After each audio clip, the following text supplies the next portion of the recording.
This episode is made possible by our generous patrons. To learn more, visit patreon.com/ink2film. Welcome to the Ink to Film podcast, where we read the book And then see the movie. I'm a Gryffindor. And I'm a Ravenclaw. And this week, we discuss Chris Columbus's 2002 film, Harry Potter and the Chamber of Secrets.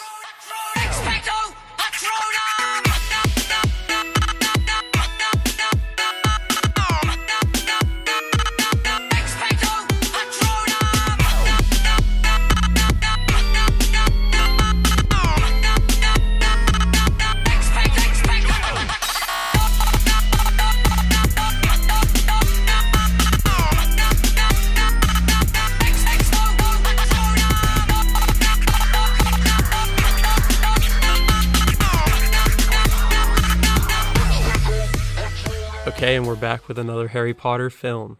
This time, Chamber of Secrets. Yeah, it feels very similar. Same director, so I guess that's to be expected. Yeah, some notable differences, but I think it'll be cool to figure out what's different and like what is this setting up. So before we get started, I have a very important question for you. What exactly is the function of a rubber duck? That's a good question, honestly. What is it? Just like it's got to be just a toy, right? Do you know a function that it serves? It's a bath time toy served to, I don't know. One of those weird human things, I guess. Muggles. Yeah, weird muggle things, I should say.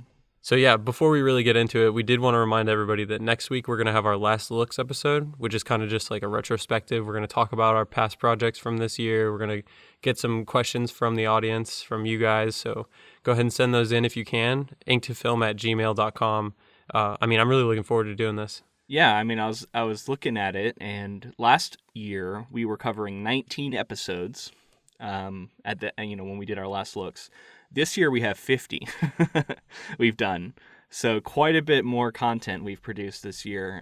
So I'm excited to look back at it, and I'm gonna find some interesting stats, and maybe I'll post some on social media, bring some up with you on the show. It should be exciting. It's a good kind of low key end of the year one where we kind of relax and just kind of look back and talk about things, and react to things that we've done this year. So I'm excited for it. It's a fun way to cap off our 2018 coverage. We hope you join us. Well, here we are at Chamber of Secrets. We talked about it a lot, obviously, in our last episode. It was our book episode. There's a lot of similarities here, and I think the film does a lot to separate itself from the first one while still kind of being in the same vein.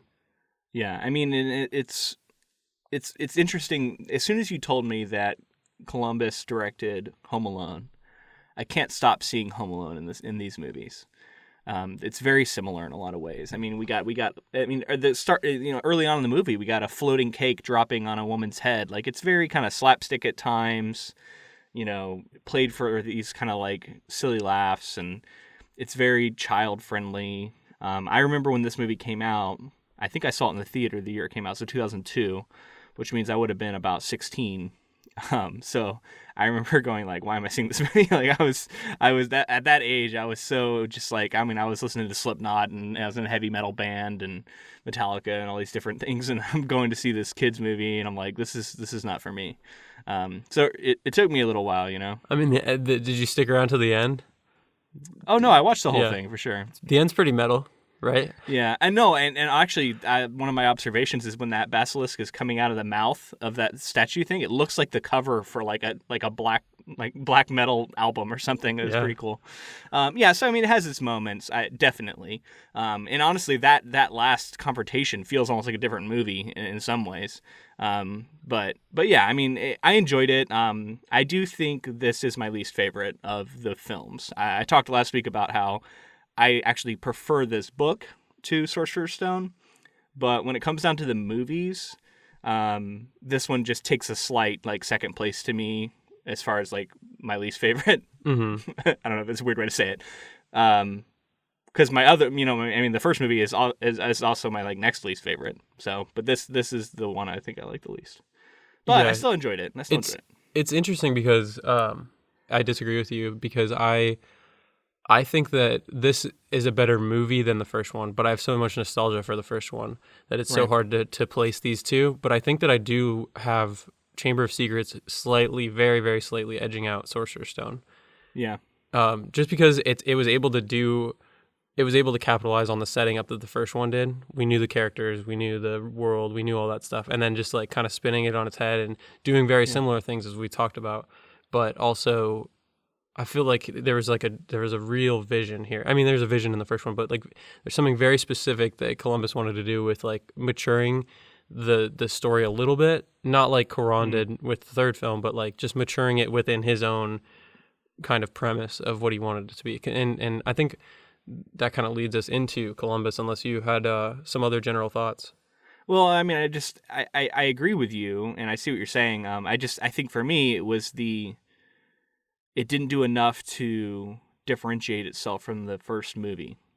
We talked about how the plot felt kind of samey last week, and then the fact that stylistically, it was very samey as well. I think just compounded that for me. Like it felt like it was sort of artistically spinning its wheels. Like I really wanted, like, I mean, we see that in the next film, and we're not to it yet, but I know it took a big leap and it did something different.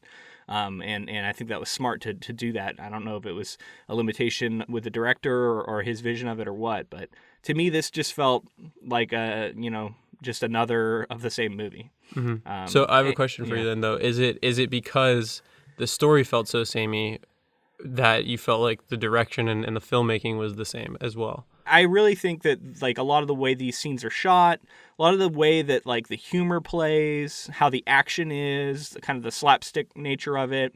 There's a lot of silly reactions from the kids that we get that are like, that's the focal point of a lot of these scenes.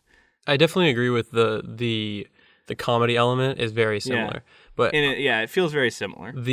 But I feel like you're talking about like the shots and some of the ways that they actually made the film, I felt like was slightly different and matured the film a little bit. So, for example, like that like classic Hogwarts glow, that like warm, little slightly oversaturated look when they're in like the Great Hall and stuff. Sure, yeah. That was like a lot of the first film. Almost all of the first film was like that warm glow, inviting it's like a scary adventure a little bit when they get off into the dark forest or like into the, down the trapdoor. But this film was interesting because it felt like as the mystery was getting further and further along, they got further away from that glowing. It was like less saturated, more darks, a lot less light to light the scenes. And I was watching a behind the scenes thing that Columbus was talking about. He was talking to his cinematographer about what he wanted to achieve with this film and what he wanted to do differently. And he had this great idea where the major threat is like this basilisk, right? And he's like, it's sneaking around Hogwarts, it's slithering around in the pipes and everything. And so he talked to a cinematographer and was like, I want the camera movements in this film to feel like that. So there's a lot of like steady cam of like serpentine, like following along through the halls, and something that I noticed but didn't actually really think about that decision being made until I heard that interview. So just I think the darker elements, and then the other thing is the action. We talked about in the first one, the action of the first one is really just Quidditch, and then Harry shows up to fight Voldemort and just talks to him for a little while. And then this one kind of takes it to like I think there's a conflict here at the end where it's like clearly there's a battle and something that needs to be overcome, whereas the first one just kind of felt like, okay, we got here and now it's over. No, I mean, I agree with that. And like I said, that final scene especially almost feels like a different movie. So, props to him for making that stand out and feel different. I mean, it's more of a gut reaction thing, man. I don't know how to explain it other than I just feel like I don't know, maybe something about the way the flying car played to me. I don't know, there's just a few things about it that felt like it was just a little bit goofy at times in a way that the first one I forgave for similar things. Yeah, no, I totally see that. I think just as it feels so similar at first, and then I think it starts to separate itself as it goes on. But I mean, ultimately, it's not that different. You know what I mean? It's not the difference that Cuarón brings to the third film or anything like that. Right. But, yeah, no. But I do think it's interesting to look at how these two are different because, like we said in the book episode, clearly these two lay the structure and the foundation for everything else that's going to come. Yeah. And the third movie wouldn't feel, I would think it wouldn't feel quite so different if we didn't have two films like this, you know? Like Right. it really does, like you said, it establishes that foundation that the rest of the movies can then subvert and change and grow from. And it's not like the later movies don't have. It's like they have those scenes of warmth, that Hogwarts Sure. glow that I was talking about. But it's just Yeah. like how much of it is there in comparison to these other ones. And I think that like we were talking about, the goofiness kind of gets pulled out as it gets more serious. Obviously, there's moments of levity and stuff. It's a different kind of humor later, you know, like a little bit more mature humor. Mm-hmm. Yeah, in our Sorcerer's Stone coverage, we talked about Columbus, and this is his last film that he will make in the franchise. So I think it's cool to look at what he was able to set up. Something that really stands out to me that I wanted to talk about in this film, in addition to the darker tones and things that he wanted to bring in, was the practical and CG, and there was definitely practical in the original film. But we had a lot of creatures here, that and I think the work at this time in 2002 was at the absolute peak of visual effects. Like it's still, to me, there's like, you can tell when it's practical and when it's CG, but the CG, none of it looks bad to me. All of the like the Cornish pixies. At times the car is one that really stands out to me. Yeah, maybe because it's such a familiar object. Well, and I bet you it's also because it's in the daylight. Yes. So yeah, it's you're like, right, because it's shot in broad daylight. Yeah. But like everything, like when they switched from the basilisk like practical to CG, or like Fox. Yeah. Or the practical effects on the basilisk were amazing. Whenever I would realize, I'm like, that's a real head they made that looked really incredible. Right. Yeah, I was impressed. So I think that that's just something really important to think about. And also, while talking about the CG and the practical elements, I have to again shout out the production design here, because I think that the production design is like 50% of this film. This entire series, actually. Like, you can the Chamber of Secrets set is insane. It's just like somebody built that. Dumbledore's office is absolutely like exactly what I would have thought it was. Just overall, I think that like they're able to capture this world so well because of the production design and just the realism that they bring. And then I think even with some of the child actors, you can see that they're younger actors some of the time. You forgive that because of the world that they're in and everything. And I think part of that's the direction too, though.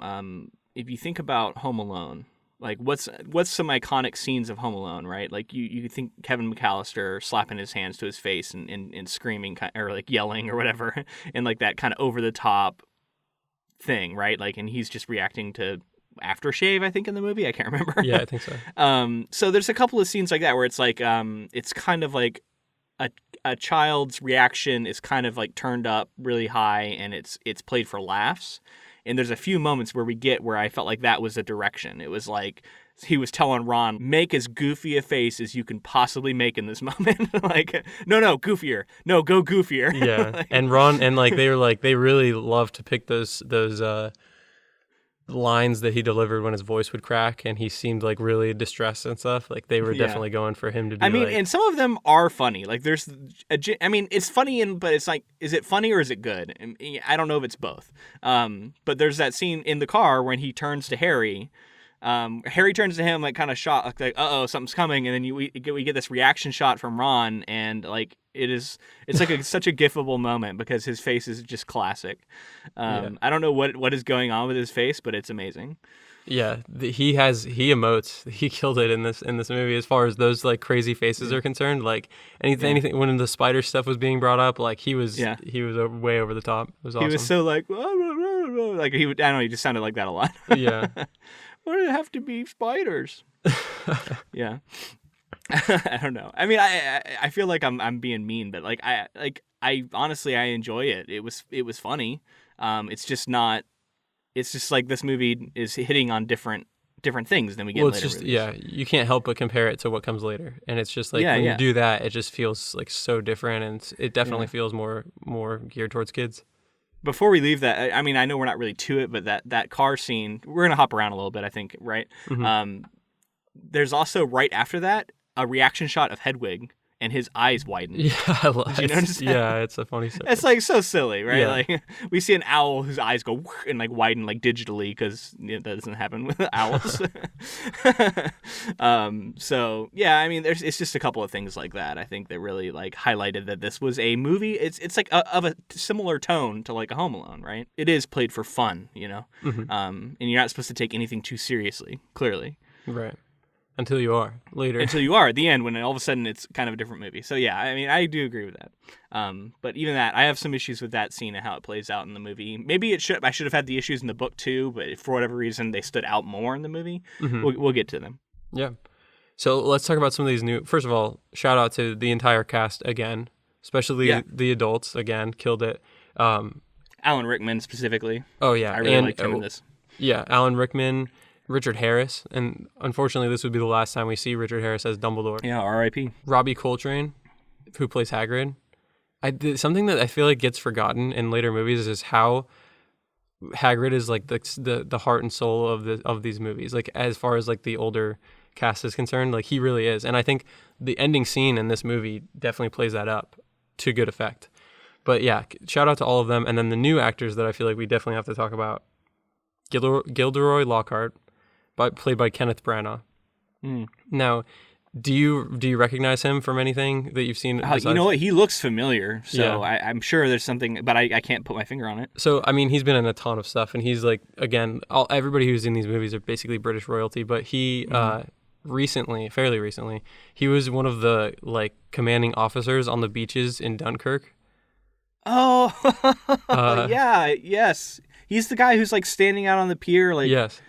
Yeah, totally, man. That's funny. Yeah, and I really enjoyed Dunkirk, and I totally didn't place him as Gilderoy Lockhart. That's hilarious. Well, another crazy thing that he did, he is a very, very well-established director, and he directed for the Marvel Cinematic Universe. He directed the original Thor movie. I didn't realize until he directed Thor that he was a director as well, and he. I mean, the movie, say what you will about the original Thor, but like that was a big chance for the Marvel Cinematic Universe at that point. I preferred it to the second Thor movie. Yeah, me too. But not to the third one. Not to the third one. I mean, it's good. It's fun. It's like a fun entry level like setup for a superhero. Something that was I that will his say, directorial debut, or had he done some other stuff? I think he'd done other things, mostly probably more like British productions that I just hadn't seen or something. And honestly, he probably directed something else huge that I don't know about. But something very interesting I want to talk about in Thor super quick is, do you know what a Dutch shot is?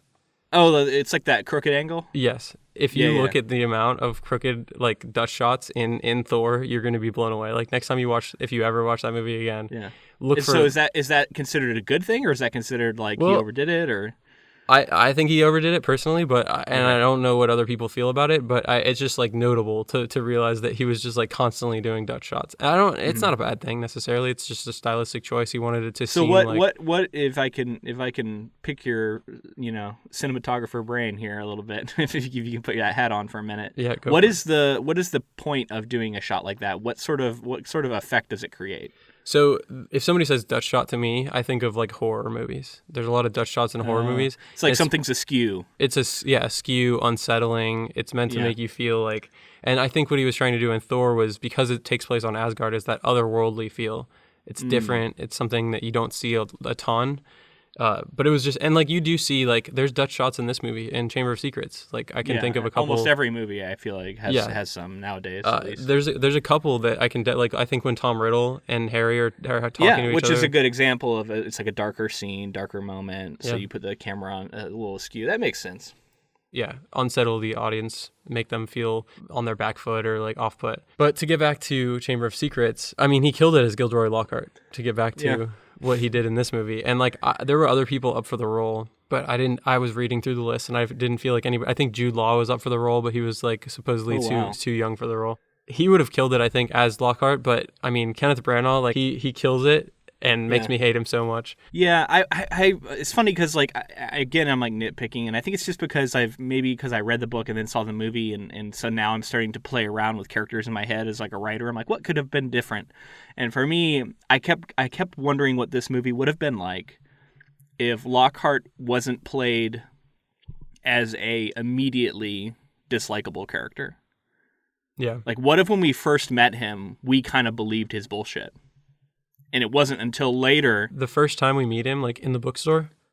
Yeah, I mean, like he's played to be ridiculous in that bookstore. We look at Ron. Ron looks like, who is this fucking guy? Everybody's looking at him. It's only Hermione who's like taken with him. And I feel like the audience immediately knows this guy's full of shit. Yeah. or at least greatly suspects it, which is then confirmed like in the next scene we get with him, and we see him like clearly being just kind of like, come up here, Harry Potter, and we're gonna get on the front page and all this stuff. I don't know. To me, it's pretty obvious that he's full of shit. You're right. Yeah, it is very obvious. And I kept wondering like, what would this movie have been like if maybe up to the point of the duel we actually thought this guy was kind of a badass. That would be cool. What if he was like legit badass all the way through? Well, I mean, like I like the idea of this character being more of like a blowhard who has convinced everybody, but he doesn't do a very good job of convincing us. Like, why not have him actually convince us too? I don't know. I mean, it would have been like a more nuanced take on a character, which maybe is too nuanced for a children's movie. I don't know. I just wonder, you know what I mean? Like in some alternate universe, what would that movie have been like, and how might it have changed that character? Because I do like I think he's kind of a fascinating guy, and who's effectively created this stardom for himself, even though he is not good at anything except for these memory charms. So he's reprehensible, but like I wanted to see more of like what made him like kind of this star, you know? Like I wanted him to be more convincing to me, the audience member. Yeah. But like I said, I'm just nitpicking. I mean, like it is what it is. And the other way to go is this way, where like we know the whole time, and then you create this like dramatic irony of like why is everybody looking up at this guy? We can all tell he's a farce. So you lose some of that if you change it. So I don't know, just playing around with characters. Like I said, I think because I've spent some time with this story now, and I'm starting to rearrange things in my mind and wonder how they might have played differently. Yeah, like you said, I think a joke character plays way better for a child audience. Right. I think that's probably more of what it was. But yeah, that would have been cool to see like a more nuanced take. Okay, so another one that we have to talk about is Jason Isaacs as Lucius Malfoy. Oh yeah, I actually like that actor too. Like I've seen him in other stuff in which I really liked him. Yeah, he's great. Again, including all these a really short-lived TV show that only had like one season or maybe two. I can't remember what the name of it was, but he had lived in two worlds at the same time, and he would bounce back and forth between them. Did you ever see this show? I didn't see that show. No. No, he was like the lead character in this show, and I remember I watched like the first two seasons, and then it got canceled, and I was bummed because it felt like it was a really cool premise. Huh. Okay, so I just looked it up, and I think the show you're talking about is called Awake. I haven't seen it, but yes, that's it. That's it. Yeah, I mean, like I remember enjoying it. It was a while ago, but so I can't really swear by it. I just remember being intrigued.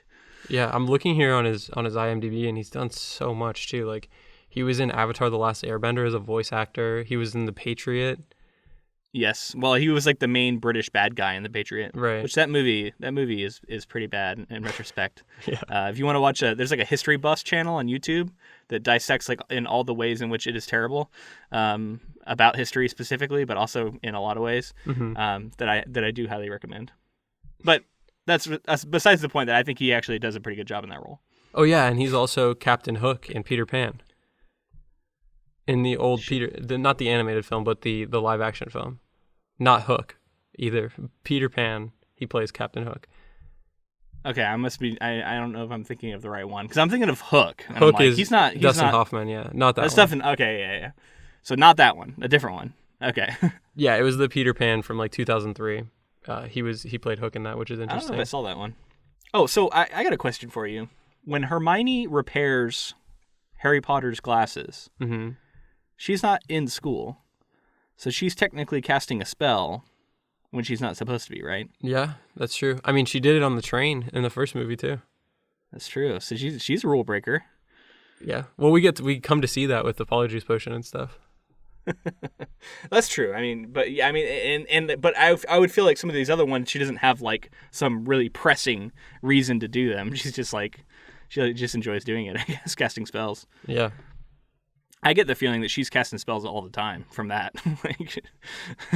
Yeah, I wonder. Yeah, it's interesting to think about, because it's like how they couldn't pinpoint down Diagon Alley on that day. Tons of people would be doing magic. Like the Ministry wouldn't be able to pin that down. Maybe, are you allowed to maybe do it when you're in a zone like that? Is that like a magic okay zone for students? Or are they still not allowed to do it outside of school grounds? That's the thing, is like, it's like if they were old enough, I think they'd be fine doing magic because it's out of the view of muggles, but they're not old enough. So regardless, I think that would be definitely frowned upon because they're so young. So speaking of YouTube channels, a second ago, I went ahead and watched all of the houses those YouTube videos that you asked. So there's two. I realized they did two. There's like house symbolism, and then they did ones that were like more like an exploration. Were you watching the house symbolism ones or the other ones? Well, I watched the ones on Screen Prism, we should say. Yeah, it's Screen Prism. Well, all I saw was there was the 4 houses, and then there was one for Slytherin that was like in defense of Slytherin. It was basically just like a video about why Slytherin is kind of like not as bad as everybody kind of perceives. So you watched the house symbolism ones? I watched all 4 of those, and then the Slytherin one. Yeah. Okay. There's actually more then, because there's more like that one. There's one called like the world needs Hufflepuffs. I think I may have watched that one as well. And then there's one about Ravenclaw too. I forget the like sort of subtitle of it. I don't think I saw a Ravenclaw or a Gryffindor one of those type of videos, but all of them were great, I have to say. Yeah. And I think that they gave a really interesting point of view to each house, like, because I feel like we really try to simplify the houses a lot. We try to say like Gryffindor, courageous; Slytherin, cunning; Ravenclaw, knowledgeable; and then Hufflepuff, like caring or loyal or whatever. Yeah. So we simplify it down to that, but like they give a take where it's not about those specific traits necessarily. It's about like what you strive for and everything. Anyway, highly recommend those videos. Well, and I like the Slytherin one. They talk about, and Ravenclaw one too. They talk about like like characters in other sorts of media and what houses they'd be in, which I always think is fun. Mm-hmm. And one of the ones that stood out to me was Michael Corleone as a Slytherin. Absolutely, yeah. Yeah, I was like, we just covered The Godfather, so that's why it stands out to me, and The Godfather Part 2. Now let's try to sort Don Vito real quick though. 'Cause it's like, is he a Slytherin? He could be, but he almost feels like something like he might be another house to me. Maybe a Gryffindor, maybe a Hufflepuff. I don't know, man. Maybe a Gryffindor. Hufflepuff, he doesn't seem like he always wants to do the right thing enough, which is like one of the essential parts of being a Hufflepuff is like always wanting to do the right thing. Probably Gryffindor, yeah. But Gryffindor, because he kind of thinks he's right, and he has like I feel like he's the kind of Gryffindor that is dangerous. Yeah. Yeah, he's like the dark side to Gryffindor, maybe. Yeah. He could also be a Slytherin, too. I'd have to really think about it. He could be. I mean, and they made an argument that, like, every politician is a Slytherin. So, right. Or CEOs, things like that. Yeah. So, yeah, I mean, coming back around to Jason Isaacs as Lucius Malfoy, I think he did a great job. Again, We're talking about over-the-top performances. There's a part where he just, like, it goes full-on evil bad guy at the end with the conversation with Dumbledore and Harry and Dobby and all of that. Yeah. He's very over the top, but I love it and I buy it. I'm getting a lot of master race Aryan Nazi vibes from this guy too. Yeah. And I think it's deliberately done. So supposedly Jason Isaacs, when he was cast, he went back and looked at Tom Felton's portrayal of Draco Malfoy, and he was like, so I have to be like this, but I have to be the person who made him this way. So I have to be way worse than that. So he like his performance was informed by an 11-year-old kid's performance from the first movie. That's cool. I mean, because like you can see that in the character, so I think that was well done. I mean, Rowling did write the character that way too. I don't want to he didn't invent Lucius Malfoy. No, but I just mean that like it's interesting that he was willing to have an 11-year-old lead his character down the path that it would go. But yeah, so it was his idea to have the cane with the wand inside of it, and also his idea for the long blonde hair to differentiate himself from Draco. Interesting. Yeah, I feel like it was a good choice. I mean, it's kind of an iconic character thing for that guy. The wand inside the cane is like super badass. Like I would find ways to conceal my wand in some sort of like everyday item like that. Yeah, it's like having a sword cane, right? But it's a wand cane. Or like an wand umbrella. Yeah. Like Hagrid. And then the other one I wanted to talk about, the other actor I wanted to talk about who's new is Miriam Margolyes, who plays Professor Sprout.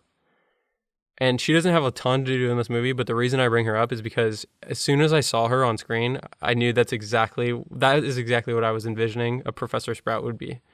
Okay. And then she saves the day in the end with the mandrakes. Yeah, I mean they introduced that early. The first time we meet her, they're doing they're repotting mandrakes and talking about how they help with petrification curses before we've even seen anybody get petrified. So there's a couple other new ones here that we can mention. Arthur Weasley. It's the first time we see Arthur Weasley. Oh yeah, and he's great. Yeah, they do a good job making him likable. He didn't get in a fist fight with Lucius in the movie. Yeah, they kind of do more of like just more like an argument battle rather than actually like brawling. Verbal sparring. Honestly, it feels more mature to me.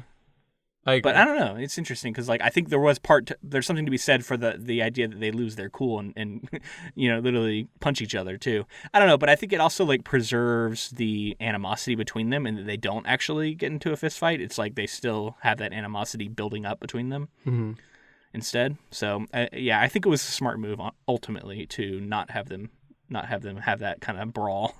Yeah.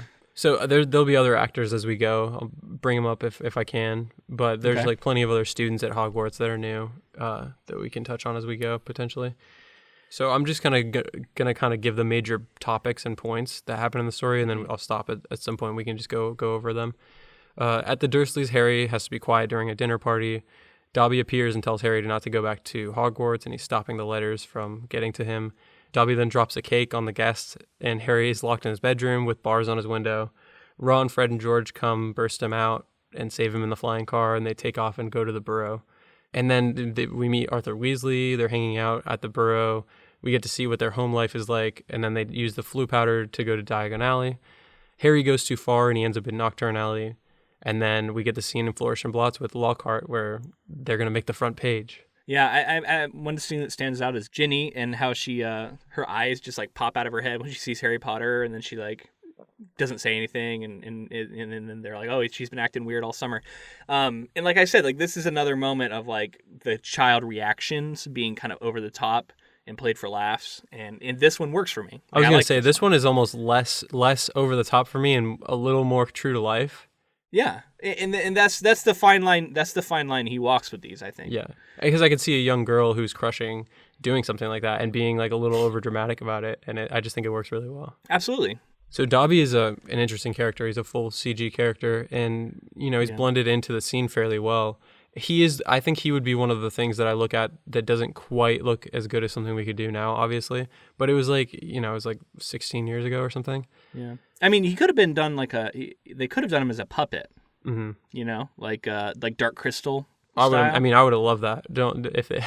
I love that kind of Jim Henson stuff. That would have been interesting, right? Yeah. Did you see that they're going to do Dark Crystal on Netflix? I saw that, yeah. Great cast too, crazy cast. Yeah, so that made me think of it like a Dobby that was actually a physical prop. I don't know. I mean, he probably wouldn't have been able to, hop around and do as much, but it might have been. It probably would have been more expensive. It would have been pretty tough to do. Now that I think about all the stuff he has to do in the scene, that would have been tough with the puppet. Yeah, but I mean, like they do some pretty amazing stuff in like Dark Crystal and stuff too, though. So. Yeah. For sure. I don't know, man. But like you said, I think it's probably a budget thing, and ultimately, I think he looks good, and I love Dobby. So at first, he's super annoying, but love him ultimately. So how about the Burrow in the way that it was portrayed in the movie? Just like the set looks exactly like I thought it would from the book. The little touches that I love are Is that the Weasley's house? The Weasley's house, yeah. Is that called the Burrow? The Burrow, yeah. Oh, I didn't realize that. Okay. So yeah. The things that I love about it are like the pan being washed. That's clearly practical. Like the weaving, the knitting, it's just knitting itself. Knitting itself, yeah. And then like the claw cans that point to them being home, things like that. I just think all of that is just that kind of detail is what makes a lot of this production design so good. Having dishes wash themselves is like that alone is like makes magic incredible. Just that. Yeah. Just that one thing I would just I mean, I know we have dishwashers, but it's different. It's just different. Right. They don't get in there and scrub, You got to still do that by hand if you want it really scrubbed. Right. So in Nocturne Alley, Harry grabs that hand thing and like pins him down in that's in the store on Nocturne Alley, which is such a weird thing to do, and there's a lot of was that an Addams Family reference? I don't know, maybe it could be the hand. I don't know. I don't remember the hand's name. Does it have a name? Is it Family? It or the Thing or something? Thing? Maybe Thing. Man, we're clearly I was like clearly I don't remember Addams Family well enough. So it's not It because that'd be like Pennywise. I think it's Thing. I think the name of the hand is Thing. Thing is actually his full name. All right, let's move on. We're having a lot of asides here in this one. After the Flourish and Blot stuff with Lockhart, we get Harry and Ron trying to get on the platform, and they can't, so they have to take the flying car to Hogwarts. They crash land into the Whomping Willow and are almost expelled. Then we see a couple scenes of the students in herbology class and Defense Against the Dark Arts, where Lockhart lets out a bunch of Cornish pixies. Ron gets a howler from his mom, which turns into a paper mouth that like has teeth and a tongue and all this stuff. It's interesting.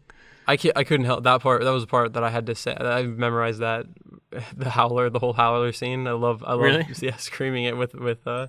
Weasley. Let's hear it. Ronald Weasley, how dare you steal the car?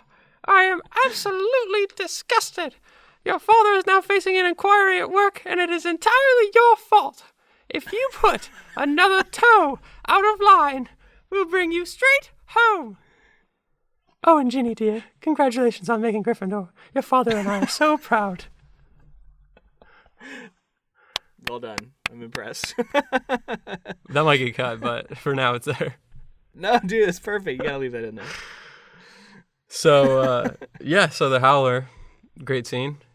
It's cool how the mouth, the letter's like a mouth, and it's like screaming. And I love the Neville line where he's like, I ignored one for my gran once. And it was awful. Like, I would love to know what happens when you ignore a Howler. And I think you do. I think we do find out later. Oh, this just reminds me, speaking of Dobby and stuff, I watched this movie with some friends, and one of them had listened to the episode, Della L, we'll call her, and she pointed out that you made a mistake in the magic. I don't know if I can do it justice, but she was explaining to me that Dobby uses a different kind of magic than the wizards use. And that apparently that's like outlined in the later books, and that's why he doesn't use a wand. It's like a different sort of magic, and he's able to apparate in like inside Hogwarts where like other wizards can't and stuff. Yeah, that's cool. Yeah. I don't remember those specific details. That's cool. Now that you say that, like I feel like I remember that as well. And then there's so many other creatures too who are using magic at some point or another. So it's like it's like really interesting to think of like where does all this magic come from. Yeah, I don't know how much that's explored in the books. The nature of magic is always an interesting topic for any fantasy series or world or what have you. And what are its limitations? What are its rules? It's a kind of a fascinating topic for someone who, dabbles in fantasy myself. It's always interesting to think about, and it's something you have to design in your own stories and be aware of and be consistent with. And I liked it. I'm really happy that that's the case because it makes so much more sense as to why they're powerful in their own right. Because it's like clearly they don't even need to be trained up necessarily, maybe. It seems like they're just like inherently magical beings, and they're just like, I can make stuff happen. Magic, yeah. Oh, and a couple other things she said while we're on the topic. She mentioned that Dobby's magically, like his bondage to the house is that he serves is magical in nature. Yeah. And that maybe some of that's like actually forcing him to do some of the self-harm or something, or maybe, I don't know.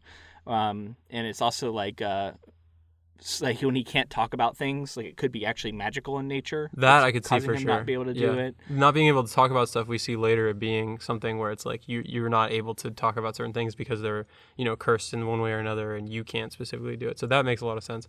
The self-harming I feel like is really interesting because it's like if the house is forcing him to hurt himself, that's pretty wild. Yeah, I don't know, maybe. He also says at one point, "I shouldn't have told you that," and I thought that was an interesting when he reveals something to Harry. It was an interesting kind of callback to Hagrid doing that like 3 or 4 times in the first movie. Yeah, I chuckled when that happened in the movie too. Or maybe I don't know if it was meant to be a callback or if it was just hitting the same note. I don't know. We see Malfoy as the new Seeker. Ron tries to hit him with a slug spell and it backfires because he's got his broken wand. Yeah, the broken wand. It's like duct taped. And what's funny is in the book, it's like I think they talk about like the spello tape or something. Oh, okay. Yeah, no, that sounds right. Actually, now that you say that, I think that was said spello tape. So, and that's funny because it's like obviously they had to figure out a way to tape it, but it's just funny. Obviously made by the same people who make Skelligro. Yeah, little puns. They have like similar naming conventions. So this is the scene where Malfoy also calls Hermione a mudblood. She knows the term in the movie, which is... I like that she knows because of course she would know. Yeah, I think it does make more sense, and I maybe should have pointed that out in the book. It makes more sense for her to know, because she just knows so much stuff. Yeah. But this also is an opportunity for me to say, I think Hermione's my favorite Harry Potter character. Yeah, I mean, I would agree with that. Yeah, but I was thinking about it, and I think it comes down to like her and Snape for me. What about Dumbledore? As probably my top two. You don't like Dumbledore? Honestly, not more than those two characters. Yeah. So there's like I know Hermione's always way up there in popularity. Harry Potter is obviously way up there for people. Yeah. I like him all right. Right. Dumbledore's always up there. I think honestly though, like Hermione like usually wins out as far as really? People's in like people's favorite characters. I think so, at least from what I understand. Right. I'm sure there are people who would say Harry, but I think Hermione's she's the most interesting character. She's like she's a Muggle-born. She's brilliant. She can do anything, and yet she has like flaws. She has things that upset her throughout, and like it's like I feel like it's like a really good depiction of a young girl growing up in this environment, like a magical environment, and just happening to be like the most interesting character. Well, and she's also got this weird thing where it's like she should be the one who's the chosen one, really, if you think about it, you know? She's the more capable. I feel like it would go a lot smoother if she was. Yeah, and instead she's kind of second fiddle to Harry in a lot of ways. You know, maybe undeservedly so, and it puts her in an interesting role in this story, and I'm excited to read through these books and get, because I do love the more detail we get and stuff, and the more that I can get, you know, in Hermione's head, I think it'd be cooler. So, and also just like tracking her journey through these movies, I want to do that more closely than maybe I did in the past. So. And it's amazing to me rewatching these just how much of these films I don't remember. Right. So, yeah. I just thought of a couple other major characters who people love. Neville, for one. Oh, and Malfoy. A lot of people really like Malfoy. Well, they like Malfoy, or do they find the actor attractive? A little of both, but nowadays. I think that they like him. I think they like him as a character ultimately. I don't think you like him in these early movies, though. Not necessarily, yeah. Yeah, he's a little shit in these movies. Yeah, and he kind of is throughout. But I was gonna say Sirius Black seems to be very popular. Yeah, Sirius. Honestly, and on that note, Lupin as well. I love Lupin. Oh yeah. Okay. Well, anyway, that's something we can kind of keep track of as we go. I want to see if that stays true for me. If I still feel that way. Yeah, I think you're right to say Sirius. By the way, I would say Sirius probably makes my top 3. Yeah, I love Sirius. I feel like he must do more in the books, because I felt like I liked him and I like Gary Oldman, but he didn't really do a lot in the movies in my memory of it. So maybe I'm also misremembering. I don't know. And he appears in the next film, right? Yep. Yeah, so I'm excited to watch this next one. You know, at some point in 2019, I'm sure we'll get to it. Yeah, I cannot wait. I honestly, it's harder to not watch 3 than it was to not watch 2 after we watched 1, because this one is the big one for me. I can see that. So around this time, Harry finds Filch's cat with the writing on the wall. McGonagall in class at some point tells the students about the Chamber of Secrets, and our 3 main characters suspect Malfoy. There's a Quidditch match, and I think we should stop here to talk about the Quidditch match, because I think that it's improved on the first one by so much in this one. Much more interesting stuff is going on. The bludger is more interesting than the Jinx broom. I think it's just got a lot more going on. And then the way that we get that nasty scene at the end where Lockhart like removes all his bones and all of that makes it really interesting. And the effects look better. Yeah, it was good. I liked the way the hand flopped around in the movie. It was pretty good effect. Yeah, it was well done. And that arm makes a really squishy sound when it moves. Yeah, it's super nasty. Yeah, I don't know, man. I think throughout Harry Potter, I've always kind of found Quidditch to be kind of boring to watch. Maybe that's controversial to say, but I feel like I kind of check out in some of those scenes. I will say that, like, I think Quidditch starts to play a backseat in some of the other movies, for sure. Like, you don't see quite as much of the Quidditch games and stuff. You'll see broom-related activities. Right. And there's definitely a couple other good Quidditch scenes coming up that I think are even better than this one, but I just think it's definitely an improvement. Dobby shows up in the hospital wing, and Colin Creevey has been petrified. Then after that, the dueling class happens with Snape and Lockhart. Harry speaks Parseltongue to the snake that's trying to attack. Soon after this, Harry finds nearly headless Nick and Finch Fletchley with spiders crawling around them and goes to Dumbledore's office. So the duel, I mean, I think the duel is one of my favorite scenes from this movie. We talked about it a lot in the book, but it's like seeing it in action and seeing, Harry go flying and then Draco go flying and Gilderoy getting his comeuppance a little bit. Oh, man. And when he throws his cape into the crowd and then he's like, my assistant, Snape, and like the way he's flourishing and, just like vamping in front of the audience, it's so, and then you see Snape just like coolly, quietly step up there and you just know like, oh shit, he's about to get fucked up right now. And I did think it was interesting that it seems to me like Lockhart doesn't even cast anything. No, he just takes it. I don't think he's good at genuinely anything except memory charms. Like, I feel like he's probably all right at some stuff, but I thought he was going to cast something and it was just going to be weak and get kind of overpowered by Snape. But weirdly, he just doesn't seem to do anything. He just stands there. Like, what did he think was going to happen? Like, did he think Snape was going to take it easy on him, maybe? I don't know. Maybe. I find it interesting that, because he goes flying, right? Yeah. Oh, yeah. I find it interesting to see the evolution of Expelliarmus throughout the movies, because in this, it must be affected by how powerful the spell you want to use is or something, and you must be able to gauge that, because like you'll just be like Expelliarmus and it'll like their wand will like lightly flick out of their hand or something, and then in this it's like a full on like you're going flying, blast them across the room. Yeah. Maybe it's like something to do with your intention behind it too. Like you can maybe will it to be a more powerful casting. I'm sure that there's some detail in the book that I'm not remembering right now that explains like some of that kind of stuff. But it's interesting that Expelliarmus sends somebody flying in this instance. You know what I did want of this dueling scene? What's that? I wanted round 2 between them.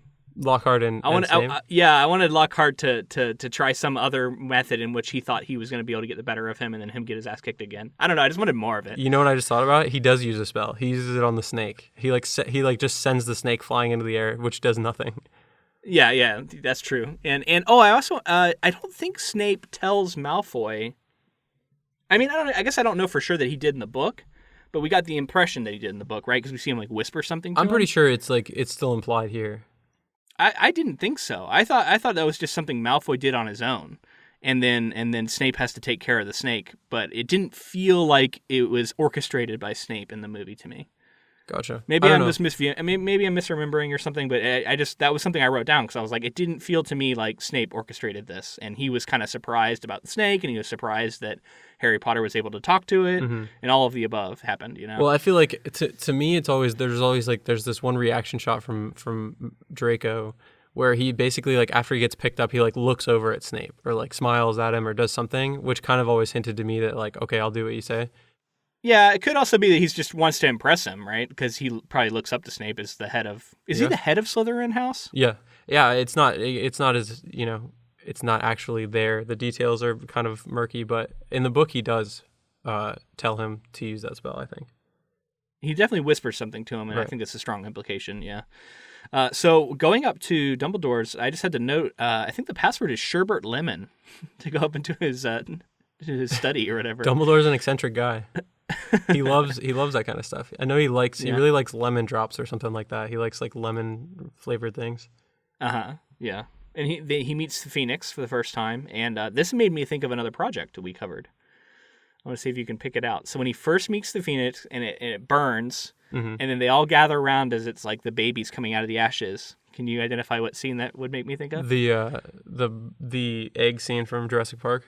Yes, the egg scene from Jurassic Park and the baby raptor. I honestly felt like it was like almost like an homage to that scene or something because it felt very much like the raptor coming out of the egg. Well, I mean, I feel like it was very similar practical puppetry too, because the Phoenix like comes up out of the ashes in the same kind of way that the raptor breaks through the egg and peeks out and moves around and stuff. Just great. I love the Fox. I love all that stuff that happens there. They're brewing the polyjuice potion and they finish it and drink it. Go to the Slytherin common room and talk to Draco about it.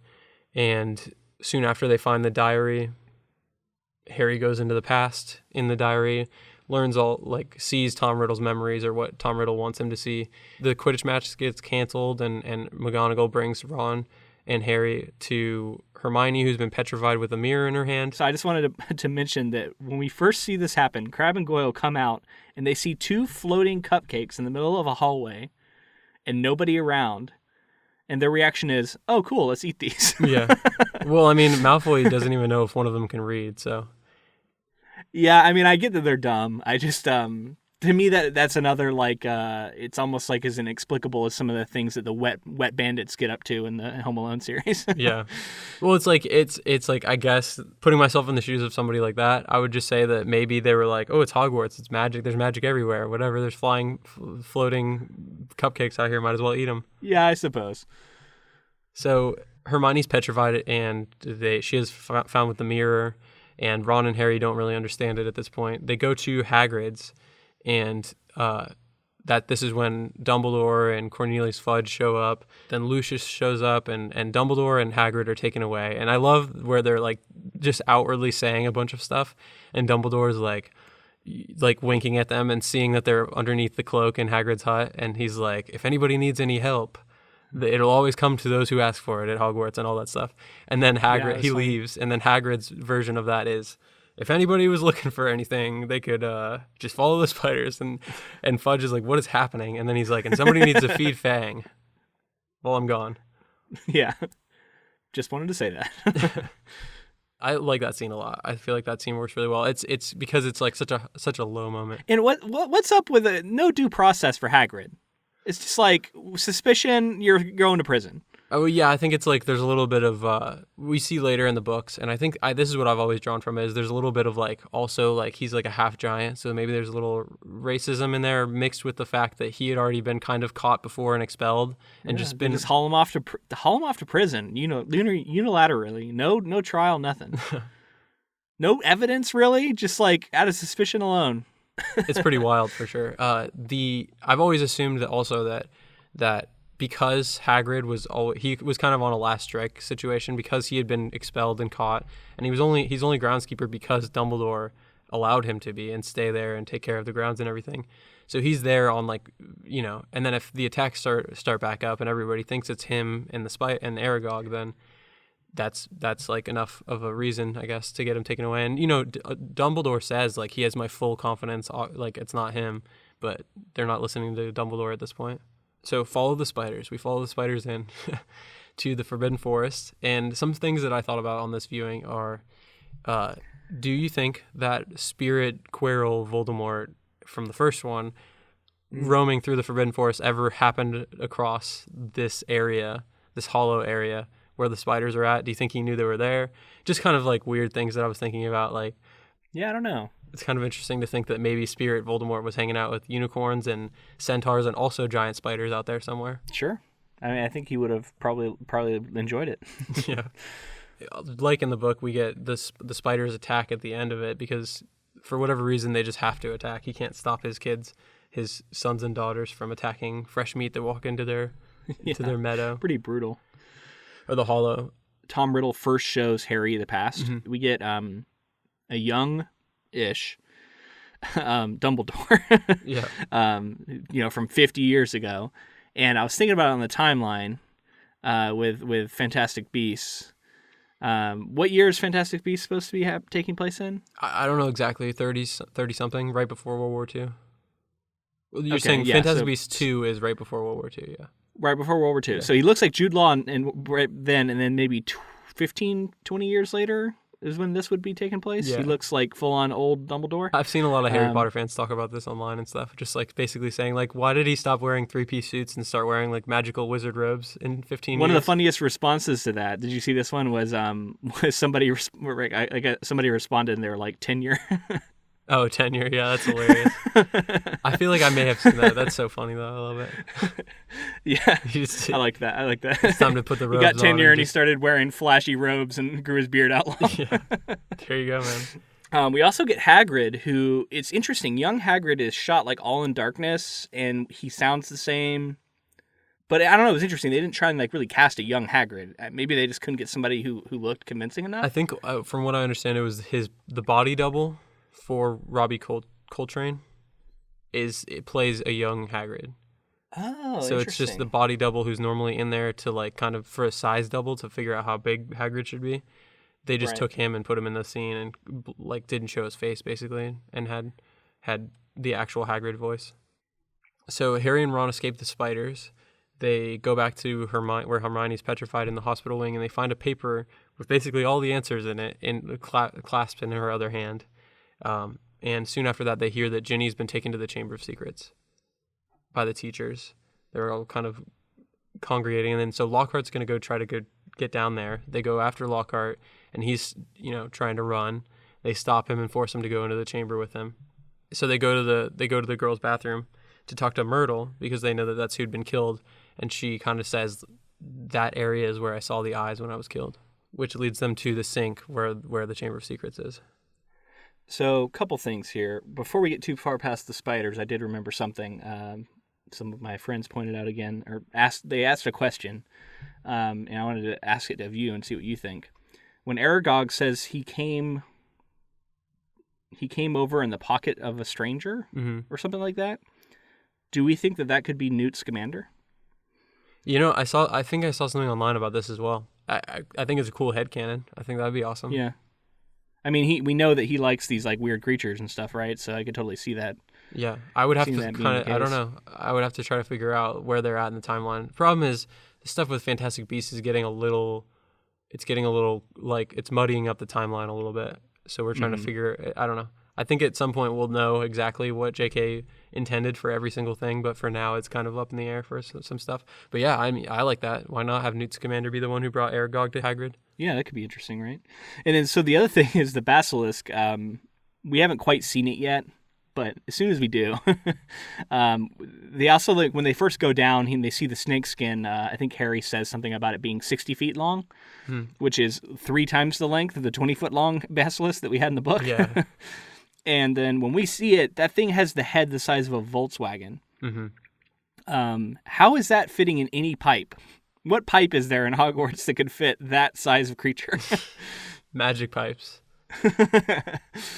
Yeah, I just thought it was funny because it was like clearly they wanted it to be big and scary, but it didn't really work with the premise of this thing's creeping around through the pipes. Because I'm like, no pipe going up to the bathroom is the size of a Volkswagen. You know how much sewage a castle creates? A castle full of people creates?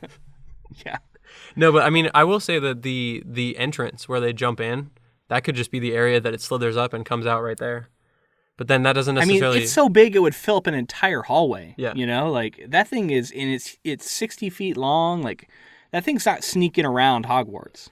Yeah, we just have to assume the pipes are massive, and then we're good. Yeah, I guess. We do see like the underground pipes that it's slithering through when Harry's like trying to run away from it during the battle. Yeah, it's more like a sewer. Yeah. They force Lockhart to go down with them. And after all the stuff you were talking about with the snake skin, he eventually grabs Ron's wand and obliviates himself by accident. Yeah. Great moment. Love that. And then an earthquake kind of ensues from that. Rocks fall, separating them, and Harry goes on alone. And he finds Ginny in the Chamber of Secrets, and he throws his wand down as soon as he gets to her for some reason. And Tom Riddle shows up and picks up the wand, and he's like, "Give me my wand." And I'm like, why did you throw it on the ground if you wanted it?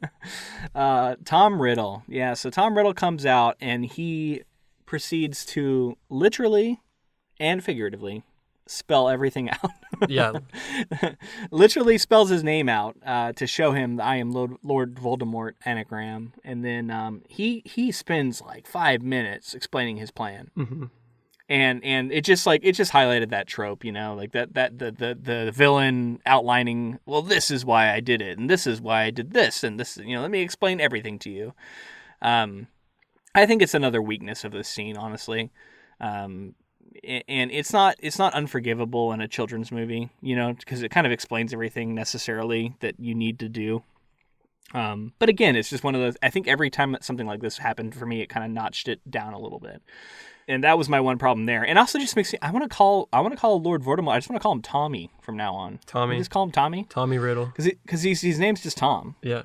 Like, if you want to, like, take his power away, everyone's like, oh, don't say his name. He should just call him Tom. Are you talking about Tom? Oh, yeah, Tom. You know what everyone's scared about? You talking about Tom? Yeah, he's a crazy dude. Yeah, that guy's wild. He made up a name for himself and everything. Shout out to our friend Tom, by the way. I would point to the first movie as kind of being the same thing, though, where he just kind of says, like, the Snape was trying to stop me and all that sure. stuff. Like, the no, whole you're plan right. gets unfurled. Quirrell does the same damn thing in the first movie. So absolutely. And so... at least we get a battle here at the end where which is Yeah. kind of more than I think was even in the book. I know Harry fights the basilisk, but this is an extended Well, sequence. action scenes tend to play better. Like they tend to have a little bit more to them in a movie because you just like sometimes you can't really draw out the action if it's not really really compellingly written. It'll actually become a little bit boring at times. Yeah. So I like the way that the filmmakers used the shadow to show us, because us as seeing through Harry's point of view, we see the fox. Yeah, Harry is smarter about the basilisk in this one than he is in the book, I feel like. Although still he still didn't know 100% that the snake's eyes the basilisk's eyes had both been knocked out by Fawkes. Could have just been an attempt in the shadow. He figured it. He was like, all right, I guess we're good. A couple of things to talk about here. Basilisk is fairly similar to a snake, right? It looks kind of like an eel to me, honestly. Yeah. He looks like a moray eel or something. Yeah, I agree with that. Like it's like a dragon. It looks like a dragon a little bit. The thing about this that I find interesting though is Tom Riddle's like, he's like, you may have taken out the basilisk eyes, but it can still hear you. And snakes are not known for hearing. They're known for smelling. Okay. And so they use their tongue to smell things. So maybe the basilisk doesn't have that, but it just seems like a more snake-like quality. I don't really know a ton about snakes' hearing abilities, but I feel like they're probably not great if they even have any. I just know I like to stay away from them. That's what I know. So I guess the reason that all that happens though is once Harry's in the pipes, he's able to grab a rock and throw it to divert its attention away. Because if it could smell as well as another, snakes could, then Harry would have been dead no matter what. Because taking out its eyes was so much more effective when it couldn't smell, I guess. And I will say that it has like nostrils, so maybe it doesn't smell with its tongue. Maybe it does smell more like a dragon or something. But just an interesting thing to make it a snake and not give it all snake-like qualities. And a basilisk isn't exactly a snake, so I guess there can be differences.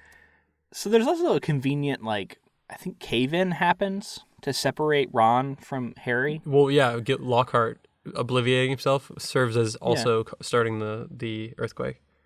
Yeah, so it's just interesting how they always do this, right? At least in these first two movies.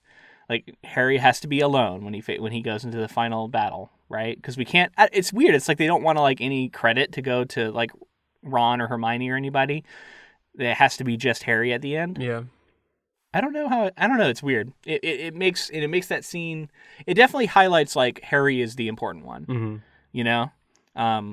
Which I get. I guess I get why you're doing that, but he's like the surrogate for the know. audience. So it's the audience. We're alone now. There's more stakes with it only being him, I guess. But I also see what you're saying about it being like, well, Harry's the only important one then. And he's doing it all on his own, ultimately. And to me, it felt kind of contrived too. Like they're just going to come up with a reason to keep Ron out of the end there. We talked in the last episode about Hermione being sidelined for the majority of the end of this story here, and how that was an interesting decision too. I don't know. I mean, I guess this story's all about Harry, so I guess that's why they do it. It's interesting though because it's such an ensemble cast.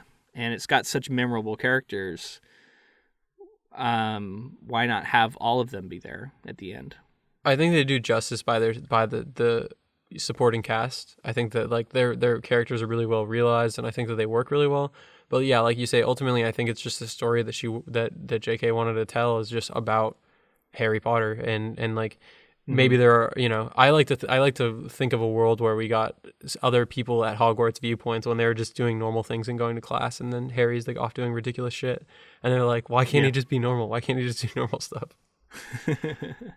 So eventually, during this battle, Harry pulls the Sword of Gryffindor out of the Sorting Hat, and he uses that to fight the basilisk, and ultimately stabbing it through the head and getting pierced in the arm by a fang, and then he gets down there to where Ginny's at after the basilisk is dead, and he's like trying to save her, basically trying to figure out what he can do. And then he uses the fang to pierce the diary, killing Tom Riddle. Then she wakes up and she's doing a lot better, and then Fawkes cries tears onto his wound, healing him from this imminent death that he had coming. And then I liked better than when Fawkes literally flies out with him dangling from his legs. Like multiple people. The legs, and then they go to Dumbledore's office. But I want to stop here Like really that quick. felt unnecessary for me. They could have just climbed down. They could have climbed out. And this also brings up a weird thing that I've thought about for a long time.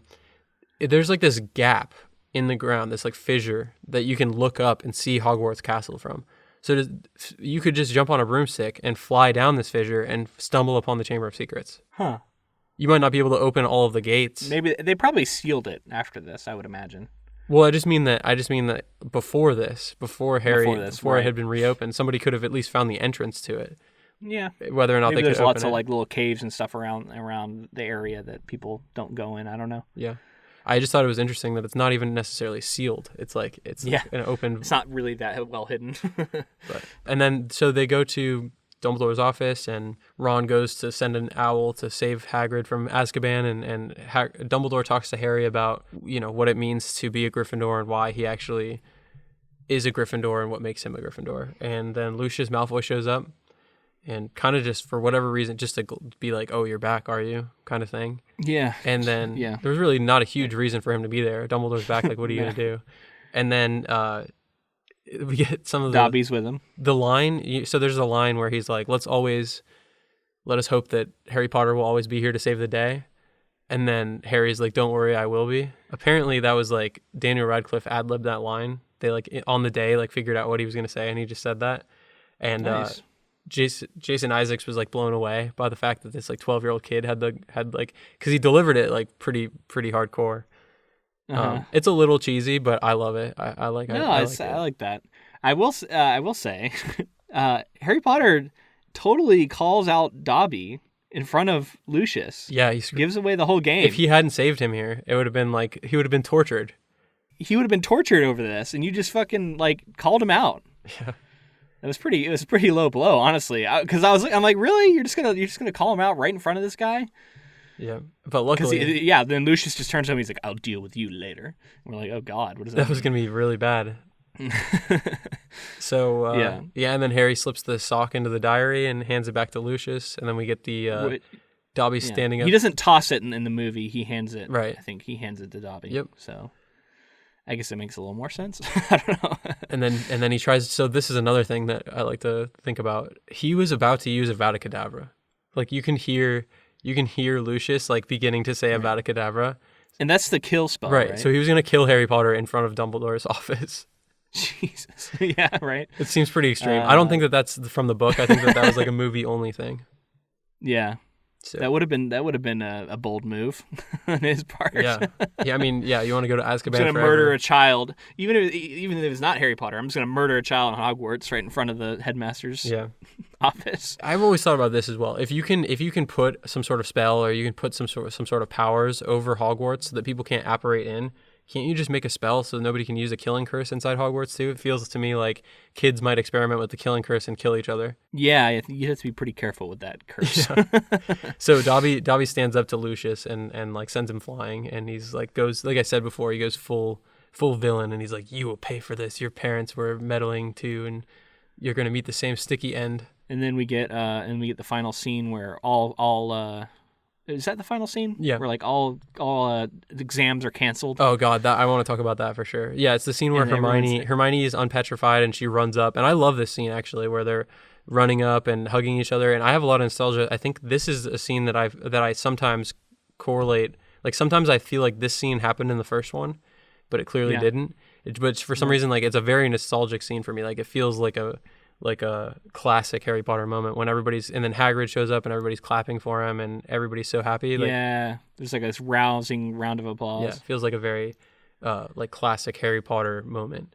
But yeah, to talk about what you were just talking about, Dumbledore's like, in light of recent events, exams are canceled. I turned to Caitlin and I was like, they have to remember this as the year that they made sure that all of their students were just super dumb. Like you're gonna make them not take their exams so that they don't know what they're doing in the future. Like it's not like you're helping these kids. Yeah, man. I wonder if I assume stuff like that might actually happen on occasion at schools where something crazy happens. Maybe they do this, but yeah, it feels like a bold decision because anybody who was like at risk of failing the class, like if they were going to totally fail that exam, are just like, all right, I'm good now. Yeah. Let them all through. I love that Hermione's like upset about it. She's like, Sure. shoot. Yeah, she would be. She's like, damn it, I studied all it. I mean, it would be too. I fucking studied all this time. I was going to nail that test. She was petrified. Well, I mean, I'm sure she still found time to study somewhere. She was studying in her mind. What is it called in Sherlock? The Mind Palace? Mind Palace, yeah. She was in her Mind Palace studying. So we did get 2 bits of feedback from one of our listeners, Chris C., that I wanted to mention. There was one that I loved, and then another one that I don't know. So one of them, he was saying that he thought we were a little harsh on JK for sidelining Hermione. And he even said, like, he listened to the rest of the episode after saying it and was like, oh, okay, so you did kind of explain it a little bit more. But yeah, I think highlighting the fact that Hermione got sidelined, he took a little bit of umbrage with.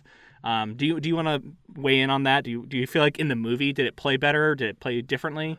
I think it was similar. I think it was the same. I think ultimately, like we talked about, it's unfortunate that it had to be Hermione and it felt a little bit like fridging, but I think it works for the story. She's the most intelligent. She clearly within the context of the story, she figured it out way before Harry and Ron did. I think it works for the story still. I like it. Yeah, and I agree. Ultimately, I think I do come back around to it. I think it's just it was an opportunity to talk about a trope that I see a lot, because this does sort of fit that mold, that fridging trope. And I think it is important to point these things out, right? Even in things we love. Yeah. Because often that can be the hardest thing to look at with a critical eye in that way. Yeah. And also, like, we're 2 straight white guys. So I always want to try and put myself in other perspectives and imagine what somebody else might feel. And obviously, just from our experiences, we're probably not going to be as affected by the sidelining of Hermione as a woman might be who that's her favorite character and is like, what the hell, when she just kind of isn't in the last part of the book, right? Right. Now, I already said Hermione's my favorite character too, but you know what I mean, in general. Mm-hmm. So I don't know. I still feel like I want to point out stuff like that. It was an authentic thought I had covering that book. Right. And so I'm gonna put those out there.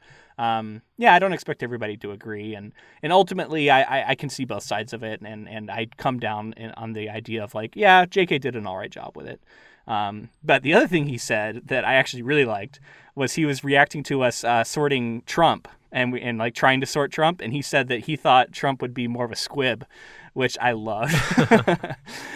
Because squibs are magic lists. They're muggles essentially born into wizarding families. Mm-hmm. Which just, I love the idea of that, because you got Trump born into money, and he doesn't actually have any of the business acumen that his father had, and he's just lucky and runs his businesses into the ground in some ways, but is held up by his privilege. Yeah, I love it. Yeah, I agree with that. That's such a funny take too, because I didn't even want to sort him. So are squibs not sorted into houses? Do you have to be an actual? I guess you would be. You actually have to. I don't magic, think squibs right? get letters to Hogwarts. Yeah, I don't think they get letters usually. Oh, dude, yeah, I love that. Trump doesn't get a letter to Hogwarts. Fuck. No way. So anyway, yeah, I thought that was funny, so I had to shout him out for that, which I definitely enjoyed. But yeah, speaking of that, if you wanted to send us feedback, you can also, he just messaged us that on like Twitter and stuff, but you can send emails to inktofilm@gmail.com, and we'll definitely react to them. So we were just talking about him, Chris. He sent us some messages, some feedback. We wanted to thank him because he's also a patron for the podcast. We really appreciate your support. And also, if anybody else would like to support the podcast financially, you can go to patreon.com/inktofilm. Yeah, and we got lots of bonus content on there. I know we're going to be recording another bonus episode here soon. So we're offering some stuff to you just for, I think you get all the bonus content for $2. So definitely take a look at that. Also, if you wanted to support us in a way that doesn't cost any money at all, rating and a review on whatever platform you're using, always super helpful, helps us get the word out. So that would be awesome. So we are on Twitter, Facebook, and Instagram. All of those are @inktofilm. If you'd like to join our Council of Inklings on Facebook, that'd be awesome. We put polls in there, post things about upcoming potential projects, things that are being adapted. So check that out. Yeah, and we also wanted to thank Goblins from Mars for their use of our intro and outro music, which I still find awesome. It's going to be much more fitting when we get to the next movie, but I love it. It's so good. All right, so I guess that's it. We really hope you come back next week when we do our Last Looks episode. It's going to be a fun one, I think.